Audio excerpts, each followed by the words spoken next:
Well, we have a moment. Let's send you down now to Whit Watson.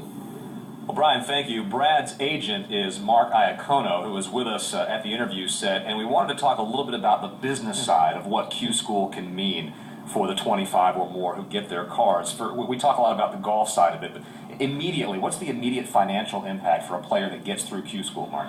Well, I think the easy answer is it depends on the player and his pedigree, but I think a conservative estimate for a player going to the tour versus the nationwide tour can easily range in the $250,000 to $500,000 range, just depending on equipment contracts and non-golf related contracts that they'd be able to acquire versus being on the nationwide tour or the other mini tour. So it is quite substantial, even for those just getting a fresh start out on the tour. And what typically would be the first deal, if you will, that would be consummated after a guy graduates from Q School? Well, I think the first deal you're usually looking at is the equipment companies. Obviously, that's the most important. They're going to be turning around and getting their season started pretty quickly, especially on the West Coast. A lot of these guys will be getting into tournaments like the Bob Hope in Hawaii.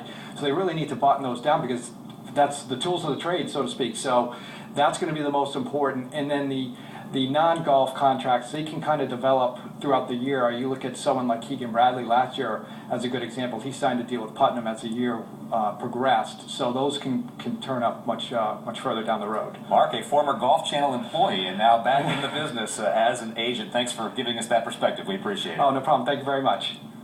Let's go to 18. And Sangmoon Bay for birdie. Good to see Mark made something of himself.